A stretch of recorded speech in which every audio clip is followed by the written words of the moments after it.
اس لیے نہیں کہ میں پی ایم ایل این میں ہوں اور میری پگڑی اچھالی جائے، یا اس لیے نہیں کہ وہ پی ٹی آئی میں ہیں تو ان کی پگڑی اچھالی جائے۔ اگر 5 لاکھ ووٹ جو ہے سب نے لیے ہوئے ہیں، کسی ایک شخص نے لیے ہوئے۔ To have harmony in this house, یہاں پہ ہم یہاں پہ جو کر رہے ہیں پچھلے 1.5 سال سے، اس کو ختم کر کے کوئی نئے چیپٹر جو ہے اس کا آغاز کرنے کے لیے، نئے باب کا آغاز کرنے کے لیے کمیٹی بنانی چاہیے۔ ایران کا مسئلہ ایک امپورٹنٹ مسئلہ ہے، اسپیکر منسٹر صاحب کو بلائیں یہاں پہ، کہ یہ 1.5 سال میں ہم نے ضائع کیا ہے جو ہے ان لوگوں کے ہاتھوں میں دیے ہیں۔ اگر میڈیا کے لوگوں کے ہاتھ جو ہے ہمارے گریبان تک پہنچے ہیں تو ان کا قصور نہیں ہے، یہ ہمارا قصور ہے۔ جب ہمیں اپنی عزت کا خیال نہیں ہے، اس ایوان کی عزت کا خیال نہیں ہے، اس ایوان کے تقدس کا خیال نہیں ہے، ایک دوسرے پہ الزامات لگاتے وقت جو ہے ہم بھول جاتے ہیں کہ کل ہمارے اوپر بھی الزام لگ سکتا ہے۔ جب تک اس فلور کی اوپر ہارمنی نہیں ہوگی، ایک دوسرے کی عزت نہیں ہوگی، اس ایوان کی عزت نہیں ہوگی، تب تک لوگ ہماری پگڑیاں بھی اچھالیں گے، لوگ ہمیں گالی بھی دیں گے۔ السلام علیکم ناظرین اکرام، آپ کو مکمل ویڈیو دکھاتے ہیں۔ آج خواجہ آصف نے پوری قوم کو حیران کر کے رکھ دیا۔ خواجہ آصف نے کہا کہ ہم نے اپنی پگڑیاں خود میڈیا کے ہاتھوں میں دے رکھی ہیں، ہم جب تک اپنی عزت خود نہیں کروائیں گے تو کوئی ہماری عزت نہیں کرے گا، اپنی عزت اپنے ہاتھ میں ہوتی ہے۔ خواجہ آصف کی یہ تقریر صدیوں یاد رکھی جائے گی۔ آپ ویڈیو دیکھیے پھر اس پر بات کرتے ہیں۔ اپنی عزت جو ہے وہ اس کی نیلامی پہ خود تلے رہتے ہیں ہر وقت۔ یہاں پچھلے 1.5 سال سے اس ایوان میں جو کچھ ہو رہا ہے، ہم خود دیتے ہیں میڈیا کو کہ وہ ہماری جو ہے وہ پگڑی اچھالے۔ اگر عدالت جو ہے وہ توہین عدالت کا ہمیں نوٹس دیتی ہے، کوئی عدالت جو ہے یا کوئی اور ادارہ جو ہے وہ ہمیں ایف آئی اے یا جو بھی نام لیے گئے ہیں، وہ اگر ہمیں ٹارگٹ کرتی ہیں، ہم ان اداروں کو ایک دوسرے کے خلاف استعمال کرتے ہیں۔ آج کی بات نہیں ہے، یہ روایت جو ہے دہائیوں سے چلی آ رہی ہے، لیکن پچھلے 1.5 سال کے اندر جتنی بےدردی کے ساتھ قوانین اور ادارے جو ہے ہمارے خلاف، اپوزیشن کے خلاف، ایک دوسرے کے خلاف ہم نے جو استعمال کیے ہیں، اسی سے موقع ملتا ہے کہ ہماری پگڑی اچھالی جاتی ہے۔ اگر میڈیا یا یہ جو ہمارے اینکر پرسنز ہیں، اگر یہ کسی اور ادارے کے متعلق یہ بات کریں تو پیمرا فوراً حرکت میں آ جاتا ہے۔ پیمرا جو ہے ریگولیٹر ہم نے بنایا ہوا ہے اس کو، لیکن جب ہمارے سیاسی مخالفین جو ہمارے اپنے سیاسی مخالفین ہیں، ان کے ہمارے اور ہمارے ان کے خلاف کو بات ہو رہی ہوتی ہے تو پیمرا بالکل حرکت میں نہیں آتا، بیکاز ہم انجوائے کر رہے ہوتے ہیں کہ ہم سکور سیٹل کر رہے ہیں۔ یہ اب ہم نے خود اپنے گریبان جو ہیں ان لوگوں کے ہاتھوں میں دیے ہیں۔ اگر میڈیا کے لوگوں کے ہاتھ جو ہے ہمارے گریبان تک پہنچے ہیں تو ان کا قصور نہیں ہے، یہ ہمارا قصور ہے کہ ہم ہر وقت جو ہے اگر اپنا گریبان جو ہے ہمیں عزیز ہے تو ہمارے ساتھی کس کا بھی گریبان عزیز ہونا چاہیے۔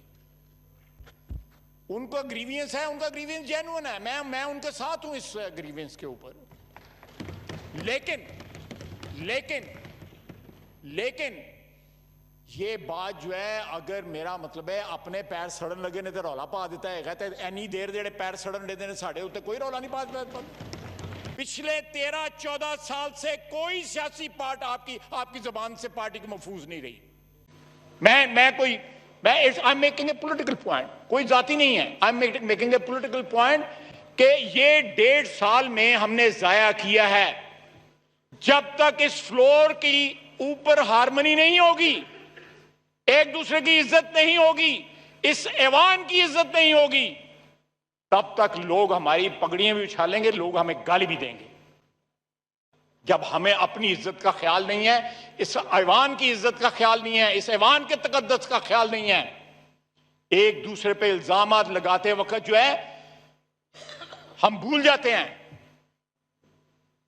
کہ کل ہمارے اوپر بھی الزام لگ سکتا ہے۔ جب ہم خود اینکر ہوتے ہیں، میرے بھائی اینکر رہے ہوئے ہیں، یہ خود اینکر رہے ہوئے ہیں. ذرا نکالیں ان کا ریکارڈ ان پروگراموں کا کہ لوگوں کے ساتھ یہ کیا کرتے رہے ہیں. میں پنجابی میں کہنے رہے اور چوپو.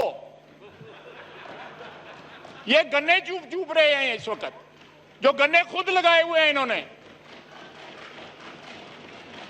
ایسا میں غلط کہہ رہے ہیں؟ جناب اسپیکر, ایک دوسرے کی عزت کرنے کی روایت ڈالیں تاکہ کل اس ہاؤس میں کھڑے ہو کے ہمیں اسپیشل کمیٹی جو ہے وہ ڈیمانڈ نہ کرنی پڑے. اس ہاؤس میں ہر ممبر کی جو عزت جو ہے, تکریم جو ہے, وہ ہونی چاہیے. اس لیے نہیں کہ میں پی ایم ایل این میں ہوں اور میری پگڑی اچھالی جائے, یا اس لیے نہیں کہ وہ پی ٹی آئی میں ہیں تو ان کی پگڑی اچھالی جائے. اگر 5 لاکھ ووٹ جو ہے سب نے لیے ہوئے ہیں, کسی ایک شخص نے لیے ہوئے. تو جناب اسپیکر, یہ کمیٹی اسپیشل اس کام کے لیے بنانے کے لیے نہیں, ہمیں اپنے رویے درست کرنے کے لیے اسپیشل کمیٹی بنانی چاہیے. To have harmony in this house. یہاں پہ ہم یہاں پہ جو کر رہے ہیں پچھلے 1.5 سال سے, اس کو ختم کر کے کوئی نئے چیپٹر جو ہے اس کا آغاز کرنے کے لیے, نئے باب کا آغاز کرنے کے لیے کمیٹی بنانی چاہیے. آپ اس ہاؤس کے کسٹوڈین ہیں, آپ چیئر میں بیٹھے ہوئے ہیں. آپ ایسی روایات کو جنم دیں جناب اسپیکر کہ آپ کو آنے والے وقت میں یاد کیا جائے. انہوں نے نئی روایات کو جنم دیا تھا. پلیز میں ریکویسٹ کروں گا, please I beg of you, کہ اگر آج ان کا گریوینس ہے, میں مانتا ہوں ان کا گریوینس ہے, جینوئن گریوینس ہے, لیکن یہ کولیکٹیو گریوینس ہے. ہم ایسی حرکات کرنے کے اوپر تل جاتے ہیں جو نارملی انسان کرتا بھی نہیں ہے. ایسی زبان بولتے ہیں every body in this house. یہ دیکھیں نا, مجھے آوازیں لگا رہی ہیں. اب میں ان کو رسپونڈ کر دوں تو پتہ کیا ہوگا پھر, یعنی مجھے پرووک کریں گے تو پھر میں وہی کروں گا نا جو مجھے انوائٹ کر رہی ہیں. یہ انویٹیشن جو مجھے دے رہی ہیں اسپیکر, میں ہاؤس کے سامنے امپورٹنٹ بزنس بھی ہے. ایران کا مسئلہ ایک امپورٹنٹ مسئلہ ہے. اسپیکر منسٹر صاحب کو بلائیں, یہاں پہ فورن منسٹر صاحب کو بلائیں. صرف آخر میں کہوں گا جناب والا, اپنی آواز جو ہے اس کی گونج, اس کی ایکو واپس آتی ہے. اپنی آواز کی گونج واپس آتی ہے. جو چیزیں آپ کہتے ہیں اس کی ریزونیٹ ہوتی ہیں, وہ واپس آ کے ہمیں ہانٹ کرتی ہیں. ان کو آج ہانٹ کیا جب یہ باتیں کرتے تھے, پگڑیاں لوگوں کی اچھالتے تھے. اس وقت کیا ہوتا تھا؟ ناظرین کرام, آپ نے ویڈیو دیکھی. خواجہ آصف نے پورے ایوان کی آنکھیں کھول کے رکھ دی. خواجہ آصف نے کہا کہ جو کچھ ہو چکا اس کو ایک سائڈ پہ رکھ کے خدا کے لیے سب اکٹھے مل بیٹھیں اور اس ملک کے بارے میں کچھ سوچیں.